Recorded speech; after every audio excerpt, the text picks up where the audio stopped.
हाँ नमस्कार मित्रों, आपका स्वागत है एडवांस क्लासेस डिजिटल मंच पर। मैं एमपी कनक आपका हार्दिक अभिनंदन और स्वागत करता हूं। दोस्तों हम चर्चा कर रहे थे हिंदी व्याकरण की, और हिंदी व्याकरण में हम आज जो टॉपिक यानी बिंदु लेने वाले दोस्तों वो बिंदु है उपसर्ग। क्या दोस्तों?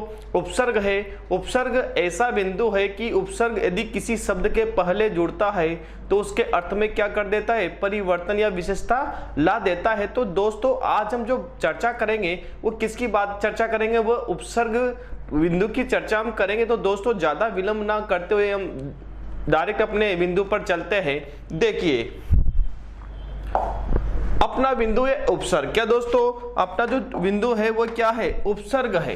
देखिए उपसर्ग क्या होता है कि उपसर्ग दो शब्दों से मिलकर बना है। एक तो हो कौन सा? उप, और एक कौन सा? सर्ग। ठीक है। उप का अर्थ होता है समीप और सर्ग का अर्थ होता है सृष्टि करना या फिर निर्माण करना। ठीक है दोस्तों, सृष्टि करना या फिर क्या करना? निर्माण करना का अर्थ कहने का मतलब है कि उपसर्ग जो ऐसा शब्द है जो किसी मूल शब्द के पहले जुड़कर और नए शब्द का क्या करता है? निर्माण करता है। ठीक है, उसके पास जाकर, नजदीक जाकर सृष्टि या निर्माण करने का जो काम करता है वो कौन करता है? उपसर्ग करता है। नए शब्द बनाने का क्या करता है दोस्तों? ये काम करता है। अब देखना उपसर्ग की परिभाषा देखिए एक बार। उपसर्ग की जो परिभाषा है वो है वे शब्दांश। देखिए दोस्तों उपसर्ग शब्द नहीं होते, क्या होते? शब्दांश होते हैं। ये बात भी आपको ध्यान रखनी है कि वे शब्दांश जो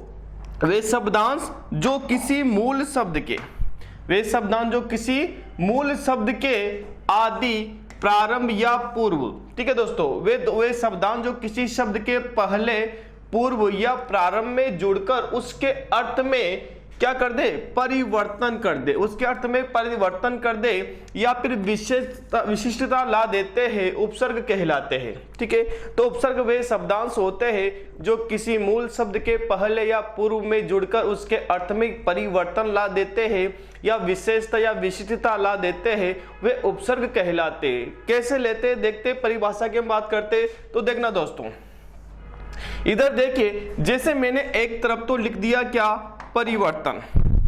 एक तरफ तो मैंने यहां पर लिख दिया परिवर्तन, यह परिवर्तन मैंने यहां पर लिख दिया। एक तरफ मैंने यहां पर लिख दी क्या? विशेषता या विशिष्टता, विशिष्टता या फिर विशेषता। देखिए कैसे उपसर्ग क्या होते? वे शब्दांश होते जो क्या करते दोस्तों? या तो परिवर्तन करते हैं या फिर विशिष्टता लाते हैं। मैं यहां पर लिख देता हूं क्या? शब्द, यानी कि मूल शब्द की मैं यहां पर बात करता हूं दोस्तों। यहां पर एक शब्द है और यहां पर तो एक तरफ तो परिवर्तन होगा और एक तरफ क्या होगी? विशिष्टता होगी। देखिए कैसे होगा, इधर देखिए। जैसे मैंने यहां पर शब्द लिया क्या? ज्ञान। एक शब्द लिया मैंने यहां पर ज्ञान। एक शब्द लिया मैंने यहां पर शुद्ध। एक शब्द क्या लिया दोस्तों? मैंने यहां पर शुद्ध लिया। और एक शब्द लिया मैंने यहां पर, देखिए मैंने यहां पर क्या शब्द लिया दोस्तों? ज्ञान लिया। और मैंने यहां पर एक शब्द लिया क्या? शुद्ध। मैंने यहां पर शब्द लिया। देखिए परिवर्तन कैसे होता है। देखिए जैसे मैंने यहां पर धन क्या लिया लगाया दोस्तों? ज्ञान। ज्ञान से पहले मैंने क्या लगाया? और लगाते क्या बन गया? यहां पर जो शब्द बना हमारा वो शब्द क्या बना दोस्तों? अज्ञान। शब्द बन गया हमारा कौन सा? अज्ञान। और अज्ञान शब्द यानी इसमें क्या हो गया दोस्तों? परिवर्तन हो गया। इसमें ज्ञान जो शब्द था उसमें जैसे अ जुड़ा, इसमें क्या हो गया? परिवर्तन हो गया। ऐसे में मैंने यहां पर ज्ञान से पहले लगाया क्या? वी। और क्या लगा दे मैंने यहां पर? ज्ञान। विधन ज्ञान। अब जैसे मैंने वी प्लस ज्ञान किया तो यहां पर जो शब्द बना दोस्तों वो क्या बना दोस्तों? विज्ञान बन गया। यहां पर शब्द में क्या आ गई? विशिष्टता आ गई, यानी विशेषता आ गई है। ठीक है, तो यहां पर तो परिवर्तन हुआ और यहां पर क्या आई? विशेषता आई या विशिष्टता यहां पर आई। जैसे शुद्ध की देख लेते हैं, शुद्ध की हम बात करते हैं तो देखना दोस्तों, जैसे मैंने यहां पर लिखा अधन शुद्ध, मैंने यहां पर लिख दिया अधन शुद्ध। देखिए अब अदन शुद्ध जैसे मैंने यहां लिखा तो बताइए यहां पर जो शब्द बना वो क्या बना, अशुद्ध बन गया। क्या बन गया दोस्तों, अशुद्ध बन गया, यानी पूर्ण क्या हो गया, इसमें परिवर्तन हो गया। बिल्कुल शब्द क्या हो गया दोस्तों, विपरीत हो गया। इसमें क्या आ गया, परिवर्तन आ गया। अब मैं विशिष्टता की बात करूंगा तो जैसे मैंने यहां पर विशिष्टता की बात की तो देखना मैंने यहां पर लगाया विदन शुद्ध, विदन शुद्ध मैंने यहां पर लिखा तो देखिए जैसे विदन मैंने शुद्ध लिखा यहां पर शब्द बनेगा विशुद्ध। क्या बनेगा दोस्तों, विशुद्ध, यानी शुद्ध से भी जो विशेष होता है यहां पर बहुत अच्छा हो जाएगा। तो ये क्या बन जाएगा दोस्तों, विशुद्ध। यहां पर जो शब्द है उसमें क्या आ गई दोस्तों, विशिष्टता आ गई। तो परिभाषा यही कहती है हमारी कि वे शब्दांश जो किसी शब्द के पूर्व में जुड़कर उसके अर्थ में क्या कर देते हैं, परिवर्तन कर देते हैं या फिर विशिष्टता ला देते हैं, वो क्या कहलाते हैं, उपसर्ग कहलाते हैं। ठीक है, तो यहां पर हमने एक शब्द लिया, हमने ज्ञान लिया, शुद्ध लिया, शब्द लेते ही और यहां पर हमने देखा परिवर्तन कैसे होता है और विशिष्टता कैसे आती है, ये हमने यहां पर देखा। आगे चलते हैं। अब देखना इधर देखो, पहले मैं आपको ये बता दूं कि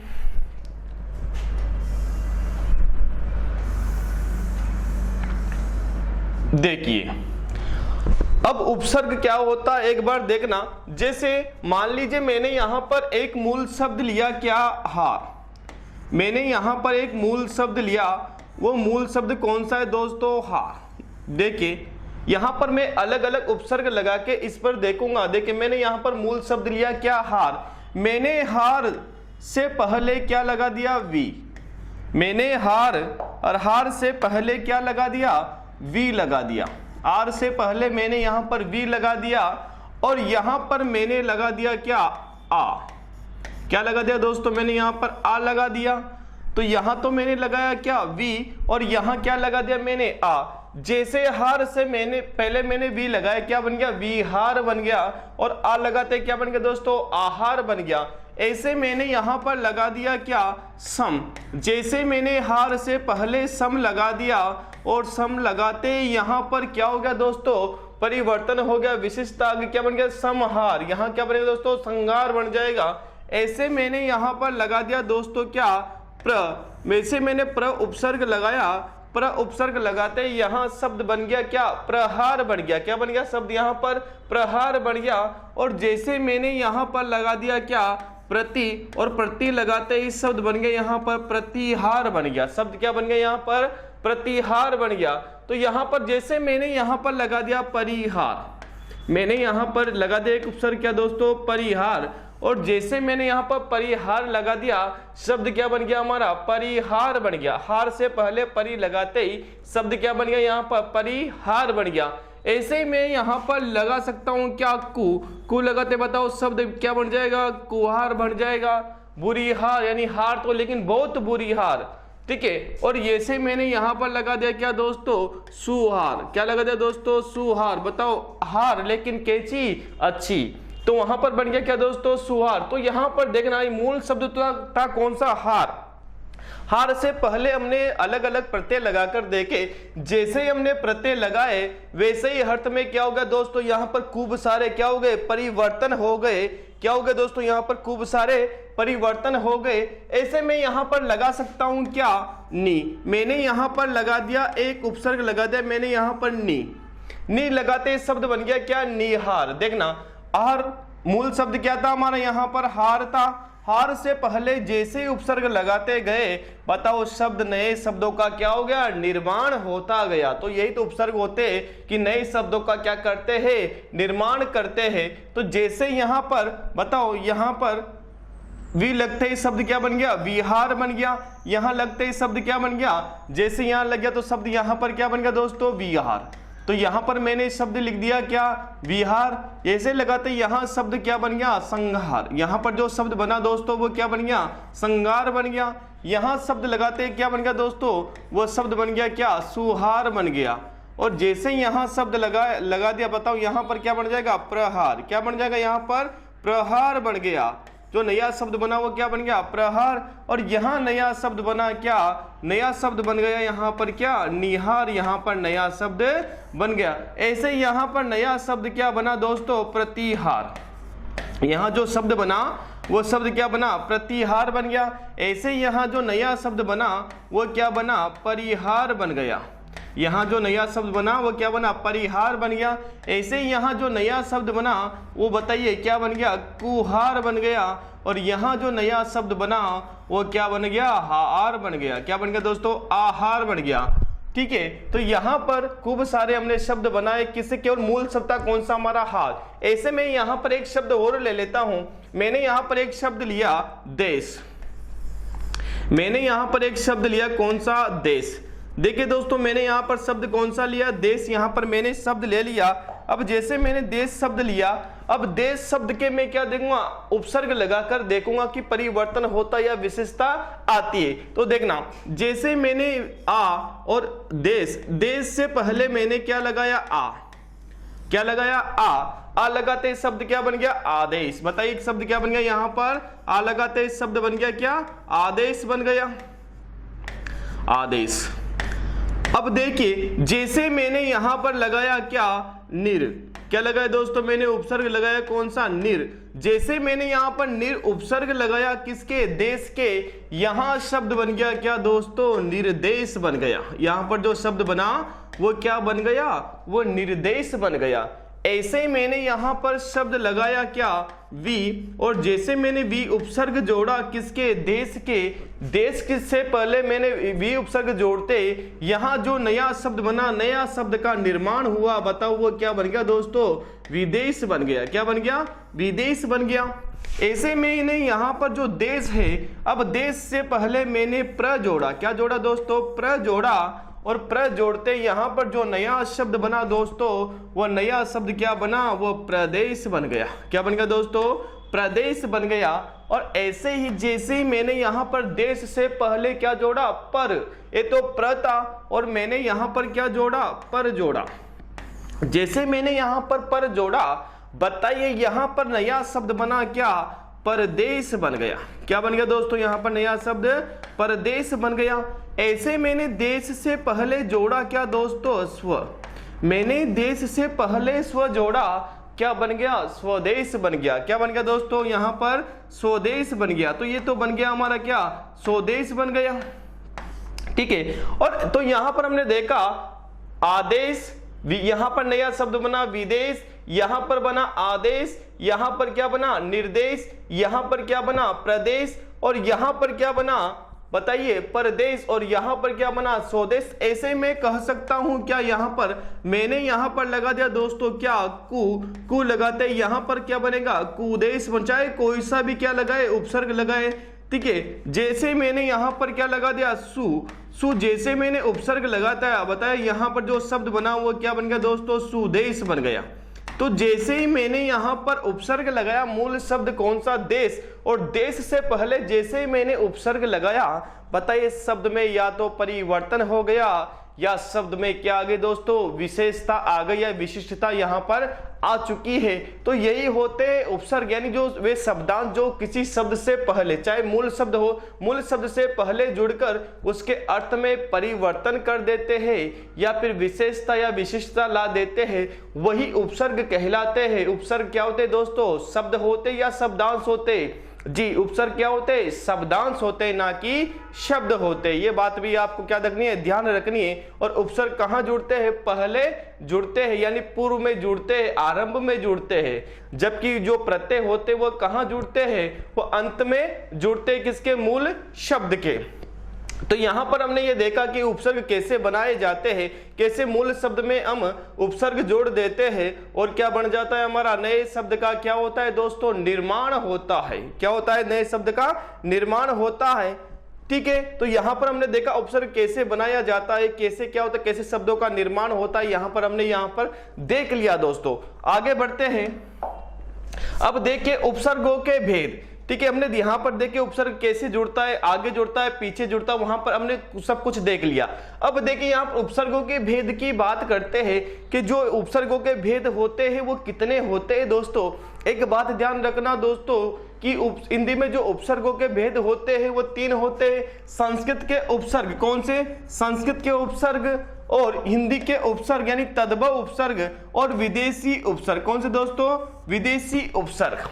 ठीक है, तो देखना संस्कृत यानी तत्सम के उपसर्ग, वे उपसर्ग जो कहां से है दोस्तों, संस्कृत के है, जो उपसर्ग क्या कहलाए, तत्सम कह सकते हैं या फिर क्या कह सकते हैं, संस्कृत के उपसर्ग। इनकी संख्या फिक्स है दोस्तों, ठीक है ना, इनकी जो संख्या है वो कितनी है, 22 है, जो एग्जाम में बहुत सी बार पूछा जाता है, संस्कृत में पूछा जाता है, हिंदी में नहीं पूछा जाता दोस्तों। आज दिन तक ये सब प्रश्न नहीं आया हिंदी में कि बताइए हिंदी में उपसर्गों की संख्या कितनी है, क्योंकि अलग अलग विद्वानों ने हिंदी के उपसर्गों की संख्या भिन्न भिन्न मानी है और इसी कारण ऐसा प्रश्न एग्जाम में नहीं पूछा जाता है, ठीक है। तो ध्यान रखना केवल संस्कृत के उपसर्गों की संख्या कितनी है, 22 है, हिंदी के उपसर्गों की संख्या फिक्स नहीं है, क्योंकि कुछ विद्वान जो अव्यय होते अव्यय को जोड़ देते हैं कहां पर, उपसर्गों में, कुछ तो 13 बताते हैं, कुछ 16 बताते, कुछ 17 बताते, कुछ 22 बताते हैं दोस्तों, और कुछ 8 बताते। तो ये ध्यान रखना है कि उपसर्गों की संख्या फिक्स नहीं, बस आपको उपसर्ग लगाना आना चाहिए। तो ऐसा प्रश्न एग्जाम में नहीं पूछा जाता हिंदी में। तो चले अब बात करते हैं हिंदी या तद्भव के उपसर्ग, इनकी संख्या फिक्स नहीं मानी जाती है दोस्तों, इसलिए इसको नहीं देते। अब विदेशी उपसर्ग या उर्दू के उपसर्ग, उर्दू के अंदर आते हैं दोस्तों, अरबी और फारसी के जो उपसर्ग है बताइए वो किसके अंदर आते हैं, वह उर्दू के अंदर आते हैं। अंग्रेजी के उपसर्ग दोस्तों, एनसीईआरटी अंग्रेजी के उपसर्गों की संख्या मानती कितनी, 4 मानती है अंग्रेजी के उपसर्गों की संख्या, और जो अरबी फारसी के जो उपसर्ग है इनकी संख्या मानी जाती है कितनी, इनकी जो संख्या मानी जाती है वो मानी जाती है 19। कितनी मानी जाती है दोस्तों, 19 इनकी संख्या मानी जाती है। अब देख ले, मैंने यहां पर आपको बता दिया उपसर्ग कैसे होता है और कैसे लगाया जाता है। जैसे मान लीजिए मैंने यहां पर लिखा अनावश्यक, क्या लिखा दोस्तों, अनावश्यक। मैंने यहां पर एक शब्द लिखा, देखिए मैंने यहां पर लिखा अनावश्यक, अनावश्यक मैंने यहां पर एक शब्द लिख दिया और मैंने कहा कि बताइए अनावश्यक जो शब्द है इसमें उपसर्ग कौन सा है, इसमें उपसर्ग कौन सा है। एक मैंने यहां पर शब्द लिख दिया क्या, अनचाहा, अनचाहा, और एक शब्द लिख दिया मैंने अनउर्वर, और एक मैंने यहां पर शब्द लिख दिया अनंग। क्या लिख दिया दोस्तों, अनंग, ठीक है। अब मैं आपसे प्रश्न करूं कि बताइए इनमें से किस शब्द में उपसर्ग कौन से, किस वाले यानी कौन से शब्द में तो अन उपसर्ग है और कौन से शब्द में क्या है दोस्तों, अन उपसर्ग है। दोनों ही जो अर्थ देते हैं वो रहित का अर्थ देते हैं। किसका अर्थ है दोस्तों, रहित का अर्थ देते हैं। देखिए यहां पर अब बात करते हैं, तो यहां पर जो उपसर्ग है, या मैं आपसे एक प्रश्न करूं यहां पर कि बताइए कि ये जो 4 शब्द है, 4 शब्द यहां पर है, बताइए किस यानी कौन से शब्द में अन उपसर्ग है, कौन से शब्द में अन उपसर्ग है, ठीक है। तो बहुत अच्छा प्रश्न है। अब देखना यहां यदि मैं बात करूं तो यहां निकलता है क्या, अन धन आवश्यक, जो आवश्यक नहीं है वो क्या हो जाएगा, अन आवश्यक। तो यहां आधा न है और ये न जैसे आ में जुड़ा, बताओ ये क्या हो गया पूरा, और यहां शब्द बन गया क्या, अनावश्यक। ऐसे ही यहां पर देखना अनचाहा, यहां तो जैसा का जैसा दिख रहा है क्या, कौन सा दोस्तों, अन, यानी यहां पर कौन सा वाला है, ये वाला है। ऐसे ही अनउर्वर की यदि मैं बात करूं तो यहाँ अनउर्वर में दोस्तों अन उपसर्ग है, यहां पर कौन सा वाला, ये वाला है अन, और यहां पर क्या हो जाए, उर्वर, यानी कि वह भूमि जो उर्वर है नहीं है। अब देखना, अब ये न है, अब जैसे न में छोटा वो मिला तो क्या होगा, अनु, और शब्द क्या बन गया हमारा, अनउर्वर। ऐसे अनंग में दोस्तों अनदन अंग, क्या दोस्तों, अनदन अंग, जिसके अंग नहीं है वो क्या हो जाएगा दोस्तों, अनंग हो जाएगा। ये बताइए अनंग जो है, अनंग किसका पर्याय है, अनंग जो पर्याय दोस्तों यानी पर्यायवाची है किसका, अनंग, जी दोस्तों, अनंग जो पर्यायवाची है, अनंग कहा जाता है किसको, कामदेव को।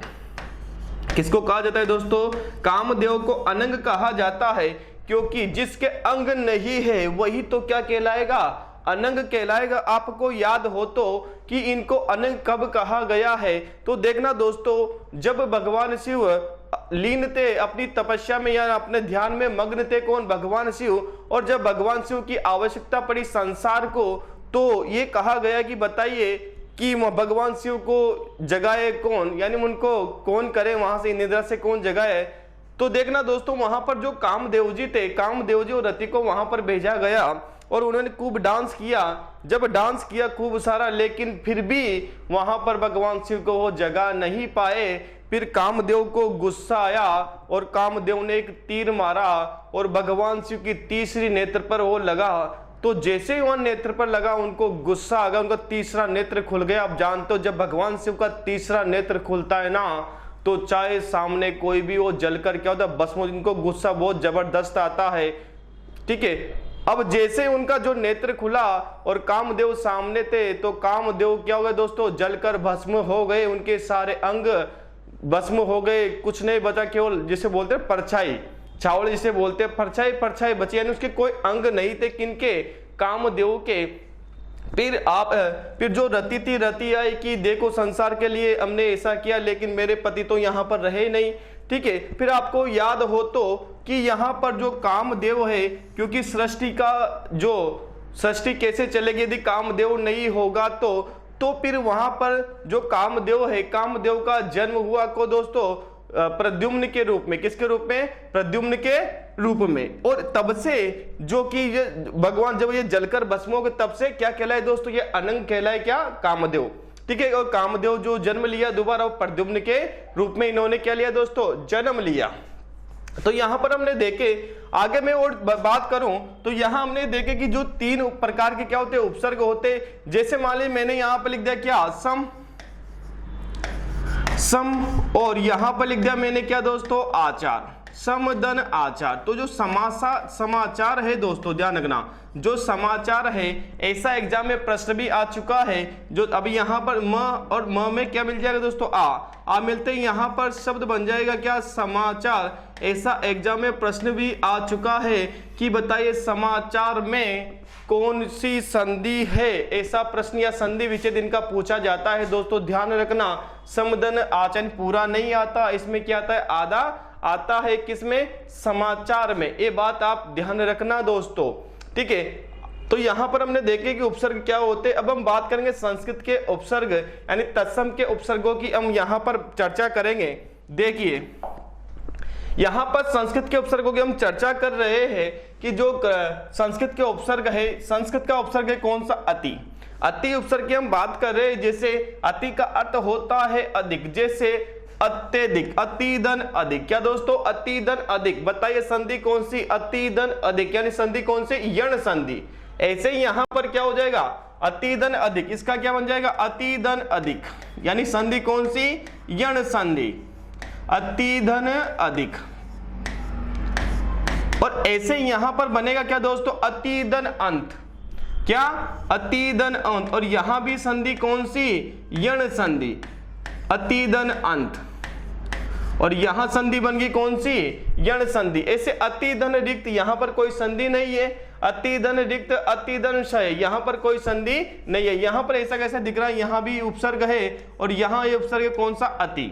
तो ये कौन सा दोस्तों, अति उपसर्ग है ना। अत्यावश्यक खूब सारे ऐसे शब्द है ना। बात करते हैं अधि उपसर्ग की, किसकी दोस्तों, अधि उपसर्ग की। अधि उपसर्ग यानी कि इसका अर्थ होता है ऊपर या श्रेष्ठ। क्या होता है इसका अर्थ, ऊपर या श्रेष्ठ।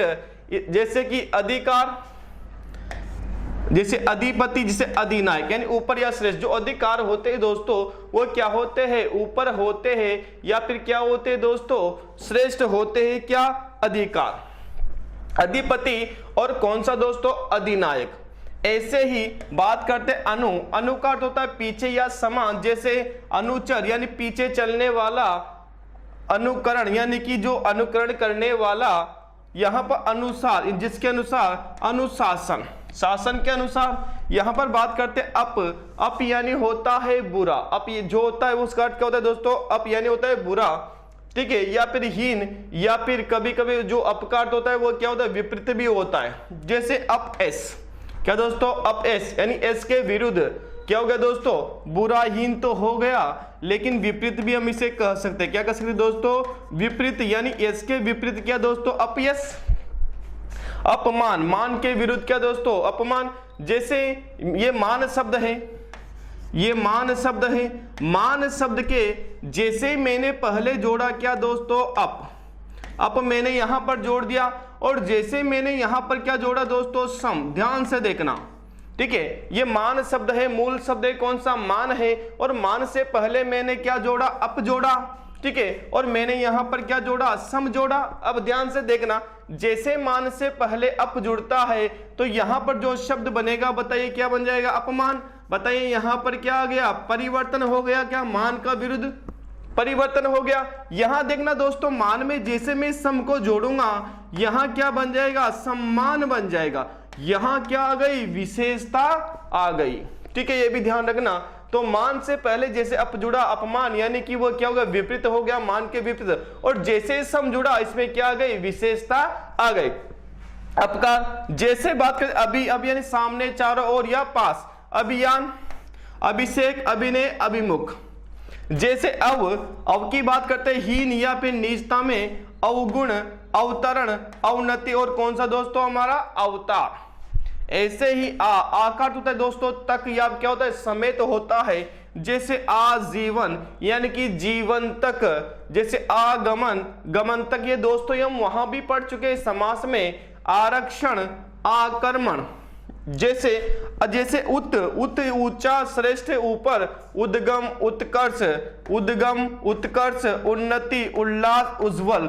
यदि मैं संधि की बात करूं तो बताइए यहां पर संधि है व्यंजन संधि, और यहां भी जो संधि है, यहां जो संधि है वो कौन सी है, व्यंजन संधि है। और उत्दन नति, यहां भी संधि कौन सी, व्यंजन संधि। उत्दन लास, यहां जो संधि है व्यंजन संधि। उत्दन जोल, यहां भी संधि कौन सी दोस्तों, व्यंजन संधि है। तो ऐसा भी प्रश्न पूछा जाता है।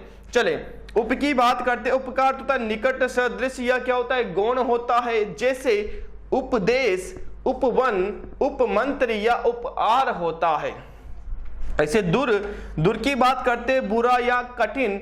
जैसे दूर बताओ जन, यानी कि बुरा जो जन है। दुर्गम यानी कि जो रास्ता जाना कठिन हो।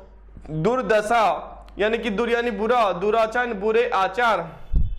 दुष् यानी बुरा या कठिन, दुष्चरित्र, दुस्साहस या दुष्कर। एक बात ध्यान रखना दोस्तों, देखिए यदि यहां पर शब्द कोई सा भी हो, जैसे ये दुष्, जो उपसर्ग होता है वो दुष् होता है। उपसर्ग क्या होता है, दुष् होता है। लेकिन शब्द में चाहे ये वाला श हो, चाहे ये वाला श हो, यदि वह उपसर्ग की बात करेगा तो वहां पर जो उपसर्ग होगा वो दुष् ही माना जाएगा। जैसे यहां पर एक शब्द आ गया क्या, दुष्चरित्र। अब देखना दुष्चरित्र में वो उसने पूछा कि बताइए कौन सा उपसर्ग है, तो यहां पर ध्यान रखना दुष्चरित्र में वो आपको ऐसा भी एग्जाम में दे सकता है और ये सा भी देगा, ऐसा, और एक दे दिया उसने क्या दोस्तों, ये वाला श, और एक दे दिया उसने क्या, ये, और पूछा कि बताइए जो दुष्चरित्र है इसमें उपसर्ग कौन सा है। तो ध्यान रखना दोस्तों, जो दुष्चरित्र है इसमें ये वाला उपसर्ग नहीं है, क्योंकि उपसर्ग नहीं होता। तो बताइए जो उपसर्ग है वो कौन सा है, ये वाला। ये बात ध्यान रखना दोस्तों, बहुत इंपॉर्टेंट चीज है, ठीक है। ऐसे दुष्कर, अब ये दुष्कर है, अब दुष्कर में पूछ लिया कि दुष्कर में कौन सा उपसर्ग है, तो बताइए कौन सा उपसर्ग दुष्कर में, ये है क्या, जी नहीं है। दुष्कर में ये उपसर्ग कौन सा है, यही उपसर्ग है किसमें, दुष्कर में। चलते हैं आगे बढ़ते हैं। जैसे निर यानी बिना, बाहर या निषेध। जैसे निरपराध, निरपराध, क्या दोस्तों, निरपराध। यहां शब्द आएगा क्या, निरपराध। यहां जो शब्द बनेगा वो क्या बनेगा, निरपराध। यहां जो शब्द बनेगा वो क्या बन जाएगा दोस्तों, निरपराध। कैसे बनेगा, निर्धन अपराध। कैसे दोस्तों, यहां निर, और क्या हो गया हमारा, अपराध हो गया। अपराध जैसे हो गया, बताइए र है, आधा है, ऐसे मिला क्या हो गया, पूरा। ये र पूरा हो गया और शब्द क्या बन गया, निरपराध। क्या बन गया दोस्तों, निरपराध हमारा शब्द बन गया। ऐसे ही निर्जन यानी कि बिना जन, जहां पर जन नहीं हो, क्या हो, निर्जन हो। निराकार जिसका कोई आकार नहीं हो। निर्गुण जिसमें कोई गुण नहीं हो। यहां क्या होगा, निर्धन आकार, यहां निर्धन गुण, और यहां पर क्या दोस्तों, निर्धन जन।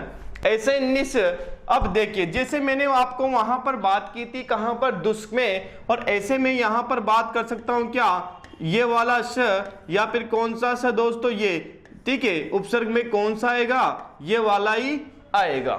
चाहे कोई सा भी श हो। जैसे देखना निस यानी रहित पूरा, जैसे देखिए निस्सार। अब यहां पर जो उपसर्ग कौन सा है, निस है। निस्तार, यहां भी उपसर्ग कौन सा है, निस है। निश्चल, अब देखना यहां पर निश्चल। अब यहां पर निश्चल में पूछ सकता है कि बताइए कौन सा उपसर्ग है, तो वहां पर यदि ऐसा आ जाए या फिर कौन सा जाए दोस्तों, निस। एक आ सकता है क्या आपका निस, या फिर ऐसा दे दे कि बताइए उपरोक्त में से कोई नहीं यानी उपयुक्त में से कोई नहीं। ठीक है, ऐसा भी प्रश्न आ सकता है। तो दोस्तों यहां पर ये उपसर्ग नहीं होता, ये भी उपसर्ग नहीं होता। और बताइए उपसर्ग कौन सा होता है, ये वाला ही क्या होता है, उपसर्ग होता है। चाहे यहां पर कोई सा भी शब्द आए, चाहे ये वाला शब्द आए या फिर ये वाला आए या फिर ये वाला, लेकिन उपसर्ग पूछेगा तो ध्यान रखना उपसर्ग कौन सा होता है, यही होता है। परा, परा का होता है उल्टा या पीछे, पराजय, पराभव और परामर्श। पराजय यानी कि जे के विपरीत क्या हो जाएगा दोस्तों, पराजय। ठीक है, हार, पराभव, परामर्श और क्या दोस्तों, पराक्रम। परि बात करते पर की, परि यानी होता है आसपास, चारों तरफ, परिजन, परिक्रम, परिपूर्ण, परिमाण और दोस्तों पर्यावरण। जैसे आप तो परिधन, अटक, खूब सारे से शब्द है, परिधन, अटक, पर्यावरण है ना, परिधन, आवरण। ठीक है, चारों ओर। तो वहां जो पर्यावरण है, पर्यावरण में जो संधि है वो कौन सी है, यण संधि है, परिधन आवरण। देखिए यहां पर लिख दिया मैंने परिधन आवरण, परिधन आवरण। अब बताइए जो परिधन आवरण है यहां पर क्या है, छोटी ई है और यहां पर क्या है दोस्तों, आ है। और इसी कारण यहां पर इसका परिवर्तन किसमें, ये में, और आ जुड़ गया। बताइए यहां पर जो शब्द बना वो क्या बन गया, पर्यावरण बन गया। और जो यहां पर उपसर्ग है वो उपसर्ग, बताइए वो उपसर्ग कौन सा है, परि यहां पर उपसर्ग है। ऐसे पर की बात करते हैं, प्र अधिक, आगे या प्रख्यात होता है, प्रबल या प्रस्थान या प्रकृति। ठीक है, तो यहां पर किसकी बात की हमने, प्र की बात की। प्रति की हम बात करते हैं, प्रति यानी उल्टा, सामने, हर तरफ। यानी कि जो प्रति होता है इसका क्या होता है, उल्टा भी होता है, सामने भी होता है, हर तरफ होता है। जैसे प्रतिकूल, कुल के विपरीत, या प्रत्यक्ष है ना, ऐसे प्रत्यक्षण, प्रत्यक्षण, प्रत्येक यानी एक। ठीक है, अब यहां देखना वि यानी कि भिन्न, विशेष से विदेश हमने पढ़ा, विलाप, वियोग, विपक्ष, खूब सारे ऐसे शब्द है। ठीक है, विषम, सम यानी उत्तम, सात या पूर्ण, जैसे समदनकार। संधि कौन सी दोस्तों, समदनकार में जी विसर्ग संधि है। कौन संधि है, विसर्ग है क्या, समदनकार में नहीं है। कौन सी संधि है, व्यंजन संधि है समदनकार में। यहां पर संगम, समदन गम, यहां पर संतुष्ट, समदन तुष्ट, यहां पर समदन भव। क्या दोस्तों, समदन भव। ऐसे यहां पर सु यानी अच्छा, जैसे कि सुजन यानी अच्छा है जो जन, सुजन, सुगम अच्छा है, अच्छी तरह से जाना, सुगम, सुगम, सुनिश्चित, सुशिक्षित, अच्छी तरह से जो शिक्षित हो, सुपात्र, सुपुत्र, खूब सारे से शब्द है दोस्तों। स्वागत, क्या दोस्तों, स्वागत। यदि मैं स्वागत की बात करूं तो स्वागत में भी कौन सा उपसर्ग है दोस्तों, सुये, सूदन आगत। सूदन आगत यहां पर क्या है, स्वागत में जो उपसर्ग है वो कौन सा है, सु। देखिए यहां पर क्या है, यहां पर छोटा ऊ है, ऊ के बाद असमान स्वर आ रहा है आ, उस ऊ का जो इस आ के प्रभाव के कारण इसका परिवर्तन व में, और वो में जैसे आ जुड़ा क्या हो गया पूरा। यहां जो बचा बताइए क्या बचा, यहां पर आधा स, और आधा स यदि यहां पर बचता है और यहां पर वाह, तो बताइए शब्द क्या बन गया दोस्तों हमारा, स्वागत। क्या बन गया, स्वागत। ऐसे सूदन अर यानी क्या दोस्तों, स्वर। ठीक है, स्वर हम व्यंजन पढ़ते तो सूदन अर।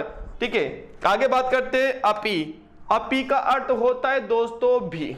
अपि जो होता है इसका अर्थ क्या होता है दोस्तों, भी होता है। जैसे अपितु, अपिदान, अपिहित, और है ना, अपिहित का अर्थ होता है दोस्तों ढका हुआ। ठीक है, तो ध्यान रखना, अपि का अर्थ क्या होता है, अपितु यानी कि तो भी, अपिधान, अपिहित, अपिहित का अर्थ होता है ढका हुआ। तो यहां पर हमने बात की कि उपसर्ग कैसे होते हैं, उपसर्ग आगे लगते हैं, उपसर्ग शब्दांश होते हैं।